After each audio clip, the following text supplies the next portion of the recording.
বুঝতে পারতেছো না? এই দেখো, এইটা কি? এইটা তো মনে হয় সিডি। কি এর সিডি? প্রেমের সিডি। তাই তো। হাতের লেখাটা কার? তোমার সিটার স্বামীর। প্রিয়তমা, তোমার প্রতি আমার আলগা নজর পড়েছে। হ্যাঁ, চমকানোর কিছু নাই, এইটা আমার বউকে লেখা। কানের যন্ত্র সে কিনে দিয়েছে।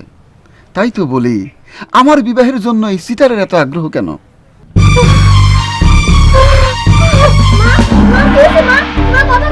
মাগো মাগো মাগো, তোমার গায়ে অজ্ঞান হয়ে পড়ছে, পানি নিয়ে এসো, মাথায় পানি দিতে হইব। কি হয়েছে ভাইজান? কি হয়েছে চোখে দেখো না? মাথা ঘুরে পড়ে গেছে, বেহুশ। কেমনে হইলো? কেমনে হইলো এটা তো তোরই ভালো জানার কথা। তোর কুপরামর্শ কেন্দ্রের বড়ি খাইতে না খাইতে রোগী ধরাশায়ী। হ্যাঁ, এটা করছে কি? এই সিডি এটা দেখাইছেন? দেখাবো না? টাকা দিয়ে কুপরামর্শ কেন্দ্র থেকে নিছি, যারা খুশি তারে দেখাবো। এটা মার্ডার করে ফেলাইছে।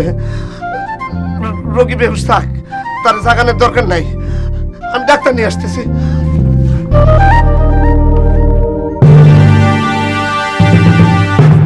খারাপ, তোর পিটলামে আমি বাইর করতেছি।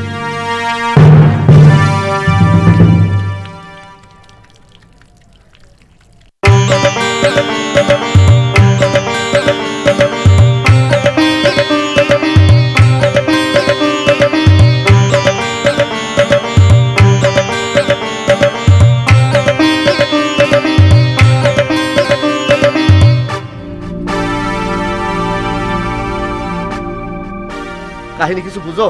তিনার কি শরীর খারাপ? আরে তিনার শরীর খারাপ হইলে উনার কি? উনি তো তিনারের সেবা শুশ্রূষা করতেছে।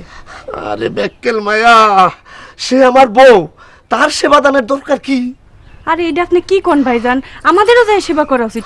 চলেন চলেন। আরে বেক্কেল মায়া কিছু বোঝে না।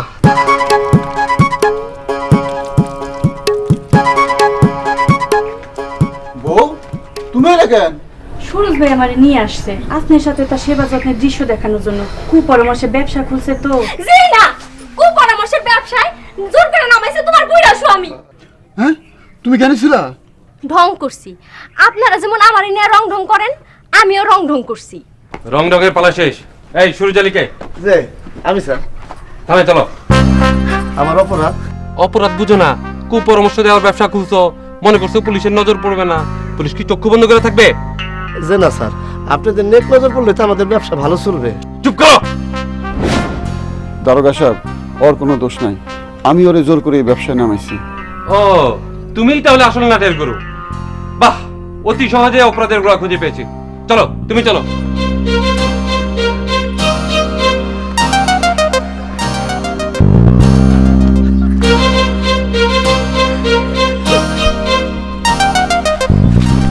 এই, ওনারে চিনো? জি না স্যার। ইনি হচ্ছেন জনাব কেরামতুল্লাহ, বিশিষ্ট সমাজসেবক, সাদা মনের মানুষ হিসেবে পরিচিত। ওদেরকে ছেড়ে দাও, এরা ইনার বাগিনা। ইনি এদের সংশোধনের দায়িত্ব নিয়েছেন। শোনো, তোমাদের সংশোধন করার দায়িত্ব আমি নিয়েছি। তোমাদের আর্থিক অবস্থার উন্নতি হলে হয়তো তোমাদের স্বভাব কিছুটা বদলাবে। তোমরা লন্ডন যেতে চাও? লন্ডন? লন্ডন নেবেন মামা? তাহলে তো খুবই ভালো হয়। কিন্তু টাকা পাবো কই? সে ব্যবস্থা আমি করব। আমার মেয়ে টুম্পা, সে লন্ডনে সিটিজেন, তাকে বললে সে সব ব্যবস্থা করে দিবে। সুরজ যে মামা, যাবে? কিন্তু ভাই জানতে রেখে যাই কেমনে? আহা, দায়িত্ব তো আমি দুজনেই নিয়েছি নাকি? তুমি গেলে সেও যাবে। মামা, আমার হাতে তো তেমন কোনো টাকা পয়সা নাই, বিয়ে শাদী করে একেবারে সেরা বেড়া অবস্থা।